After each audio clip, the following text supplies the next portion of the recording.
Hi guys, ഇന്ന് നമുക്ക് tasty and healthy ആയിട്ടുള്ള ഒരു റെസിപ്പി സിമ്പിളായിട്ട് ഉണ്ടാക്കിയാലോ. അപ്പോൾ അതിനായിട്ട് 2 പഴം എടുത്തതായി ഇതുപോലെ ചെറുതായിട്ട് നുറുക്കി എടുത്തിട്ടുണ്ട്. അതിനുശേഷം ഒരു പാൻ ചൂടാക്കി അതിലേക്ക് ബട്ടർ അല്ലെങ്കിൽ നെയ്യ് ഒഴിച്ച് ഈ ഏത്തപ്പഴം ഒന്ന് റോസ്റ്റ് ചെയ്തെടുക്കാം. അത് റോസ്റ്റ് ചെയ്യുന്നതിനോടൊപ്പം തന്നെ നമുക്ക് തിരുമ്മി വെച്ചിട്ടുള്ള തേങ്ങ ഇട്ട് കൊടുക്കാം.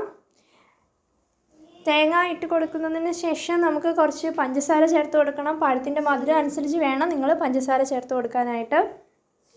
അതിനോടൊപ്പം തന്നെ അല്പം ഏലക്ക പൊടി ചേർത്ത് കൊടുക്കുക. എന്നിട്ട് നന്നായിട്ട് ഇതുപോലെ ഉടച്ച് എടുക്കുക, നല്ലതായിട്ട് റോസ്റ്റാക്കി എടുക്കുക.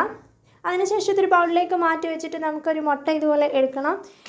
മുട്ടയ്ക്കുള്ളിലേക്ക് നമുക്ക് അല്പം പഞ്ചസാര ചേർത്ത് കൊടുക്കാം. അതുപോലെ തന്നെ ഒരു നുള്ള് ഉപ്പ് ചേർക്കാം, ഒരു നുള്ള് ബേക്കിംഗ് സോഡ ചേർക്കാം, അതുപോലെ തന്നെ ഒരു നുള്ള് ഏലക്കപ്പൊടിയും ചേർത്ത് കൊടുക്കണം. ഇത് നന്നായിട്ടൊന്ന് മിക്സ് ചെയ്തതിന് ശേഷം ഇതിലേക്ക് 1 കപ്പ് ഗോതമ്പ് പൊടി ചേർത്ത് കൊടുക്കാം. അല്ലെങ്കിൽ വേണമെങ്കിൽ നിങ്ങൾക്ക് മൈദപ്പൊടി ചേർക്കാം. കുട്ടികൾക്കൊക്കെ കൊടുക്കാനായിട്ട് ഗോതമ്പ് പൊടി ആയിരിക്കും നല്ലത്. അതിനുശേഷം നന്നായിട്ട് മിക്സ് ചെയ്തിട്ട് നമ്മൾ റോസ്റ്റ് ചെയ്ത പഴത്തിനുള്ളിലേക്കിട്ട് വീണ്ടും കൈയും കൊണ്ട് നന്നായിട്ടൊന്ന് മിക്സ് ചെയ്യുക. വെള്ളമൊന്നും ചേർക്കാൻ പാടില്ല. നന്നായിട്ട് മിക്സ് ചെയ്തത് ഈ ഒരു ടെക്സ്ചറിലായി കഴിയുമ്പോൾ നിങ്ങൾക്കിത് നല്ല ചൂടായ ഓയിലിലേക്ക് ഇട്ട് കൊടുക്കാം.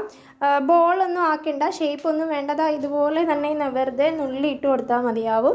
എന്നിട്ടൊന്ന് തിരിച്ച് മറിച്ച് നോക്കിയിട്ടൊന്ന് മൊരിച്ച് നന്നായിട്ട് എടുക്കുക. ചൂടോടെ കഴിക്കാൻ നല്ല ടേസ്റ്റ് ആയിരിക്കും. എല്ലാവരും ട്രൈ ചെയ്യുക.